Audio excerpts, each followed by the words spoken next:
Welcome everyone back to Pommy and Oz. Hope we're all doing really well. If you're new around here, hit that like button, hit that subscribe. It really helps the channel out. And we're here today to do an emergency pod. Carlton have, through the media, announced Kennedy, Owies and Lewis Young can seek horizons and pastures new. So if you are new around here, hit that like, hit that subscribe. We do work really late. It's 9:15 and here I am. I've had to re-record this video because I completely cooked the last one. So welcome. If you want to go and check some sick merch though, and help a brother out, pommyandoz.com. There is a plethora. That's a big word, that. Word of the day calendar. You can actually get one of them on the website as well. So how about that? So let's get straight into it. So let's talk about it. Mathew Kennedy. I think Mitch Cleary's had a little bit of a creativity with Le Truth, as it were. Which, he's a journalist. Journalists and real estate agents, we know, notorious liars. So they can't help it. They are paid to sell fallacy. I think what's really happened here is, go back to my video, top 5 players to watch who may be traded this year. Matt Kennedy was one of them. Been played at halfback, he's played full forward, he's played everywhere but inside midfield. He's at that ripe age as well, isn't he? He's at that beautiful age where, if you think about it logically, he is at that age of his career where he wants to play footy. He's too good at 28 years old next year to be just the kind of guy that hangs around and has a bit of a laugh and waits for Vossi to pick him. So I think it makes sense, and his trade value is at an all-time high. How often has Carlton, because he's played so many games, over 20 this year, it's not been in his best position. So I would be questioning Matt Kennedy's commitment to the craft if he didn't want to be the star somewhere else. And we've done this so many times. We've bought these type of players. So Matt Kennedy, get him in, get him out there, and let's see what can happen. And it's fair on him. It's fair on us. It probably frees up about 400, 500k on the salary cap, which is a good thing. So that's it. Lewis Young for me, again, see that age. He's a young player. It's obvious Voss doesn't back him. He's just one above Domaku. We brought Sam Durden in over him. So I think that shows where he is on the priority scale. Marchbank was in because of him, even if he's played a quarter. So for Lewis, it's probably that stage of your career where being a key defender right now is probably the time to go and trade. Because there's probably options there. There's teams that will probably take him and he probably gets minutes. So why not? And then Matty Owies. You've seen my video the other day. Some of you disagree, some of you don't. I don't think he's sustainable long term. He plays like a medium forward who is a small forward side. So in my opinion, I'm not devastated. I'm going to show you some methodologies here. And while I was doing this research, I actually got excited. So we'll get excited with me. Let's have a look-see. So currently, if you delist all them players or you trade them out, you will have 30 players on the senior list, 5 on the rookie A and 1 on the rookie B. And how have we come to that conclusion, Pommy? You're going to ask, aren't you? Well, quite easy. When you last did the video, you had 35 and 1. Jordan Boyd becomes promoted, so that's 1 off the rookie, 5, 30. Jack Carroll, Matt Owies, Matt Kennedy, Lewis Young. Matt Carroll, we're going to keep on the rookie A. He's coming in, Matty Duffy, and we're going to keep Sam Durden on the rookie A, which will take our totals to 35 and 2. We've fully capped out rookie B, so that can go in the bin. We can just Kobe that one. Don't have to worry about finding a pom. Nick Austin, if you're watching, I'm eligible though, mate. Rookie A, 1 spot. Now that's 1 spot if Carlton don't do 7 senior players, which I don't think they'll do. But it means we've got 6 to play around with, right? So currently, as you can see here, we've got 11, 31, 62, 65 and 69. Hilarious. So we've got a few plays to go. So let's just have a look at it, right? I've done some ballpark figures here. I've done some real ballpark figures here. So I don't want you to get too, tied up on the semantics, because I know some of you like to.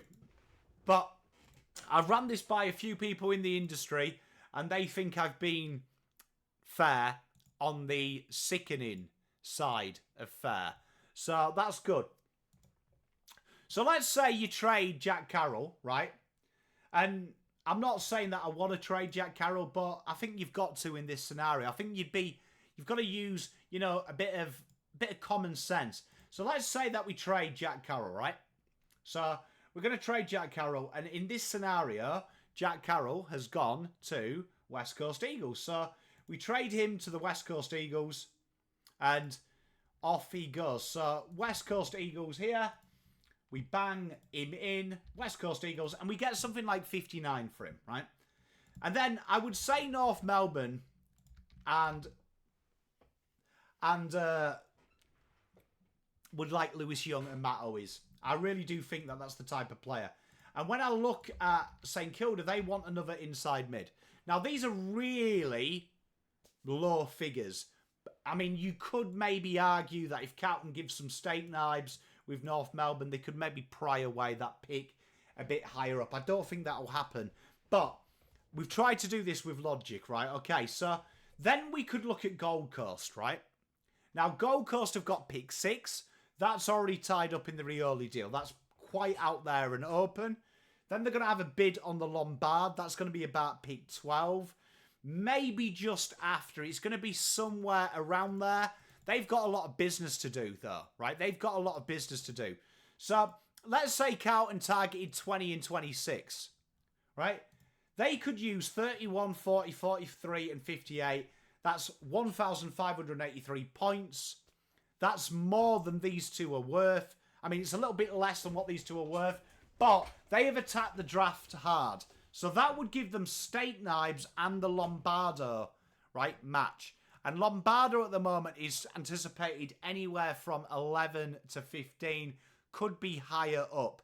But I think that that is realistically, you could get a pick in that 2022 area, right? Quite easily with that. There's so many options. So we're just going to use this as an example. I think you could even do these two here for that pick 20 and swap pick 31 around.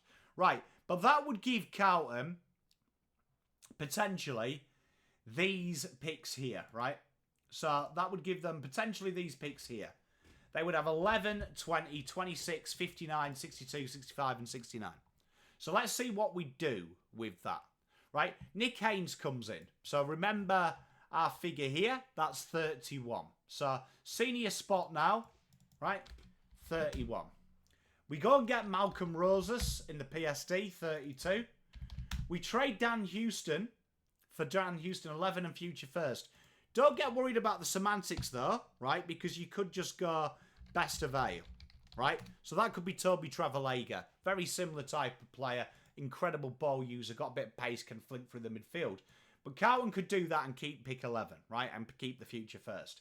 Then you get a key defender, Matt Whitlock, right? Matt Whitlock's going to be learning off the great man himself. He's going to be learning from Wheeterin, but he's also going to be learning from Nick Haynes. That's going to really help his development.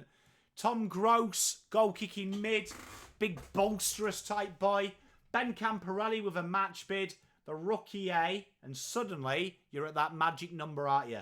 36 senior players, rookie 6, this too. So don't get too tied up on these semantics because Carlton could do a deal like this. So Matt Kennedy here, right? Carlton could go like, you know, crazy. So you know me, I like a crazy deal. But this is another deal that checks out. And I was running this by a good friend of mine earlier who is another draft expert. But the Blues could do that, right? So then they've got 24. They could trade a future second. So teams that have got a lot of picks. Sydney are a real good example that they have got draft commitments next year as well. Few of their NGAs, their academy boys. So the Blues could maybe look at trading into that for some picks coming back. There's a lot of options, but this is really workable. But, right, this is where I'm willing to start calling Dan Houston, Dan Pomston, or Pom Houston, or Dan Houstpom. Because when you've got rid of Kennedy, Carroll, you've suddenly got rid of another 2 million pretty much. All together, we've probably lost 2.5, 3 million, right? If we go back to this list, right, and let's create a new tail, right? Right, and let's do it excitedly. So if we do this as outs and this as ins, right? And then we take our outs of this That's a huge win. That's a huge net win. That's a huge net win.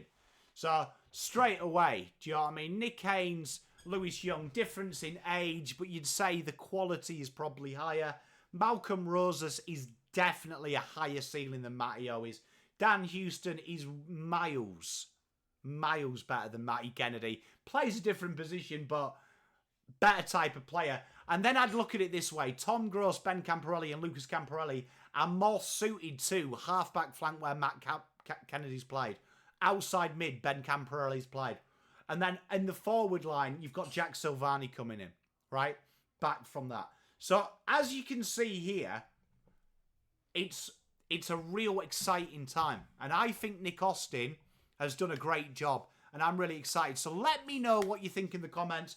Let's have a chat. You could do a lot with the picks that you're getting from there. And I have gone on the low end of probably their market value to try and make it fair.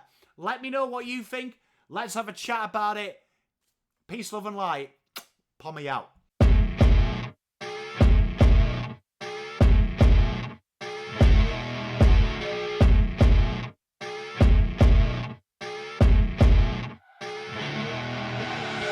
I see her rolling up, Uber black Cadillac, high heel boots and a sexy body full of tats. Baby's bad, oh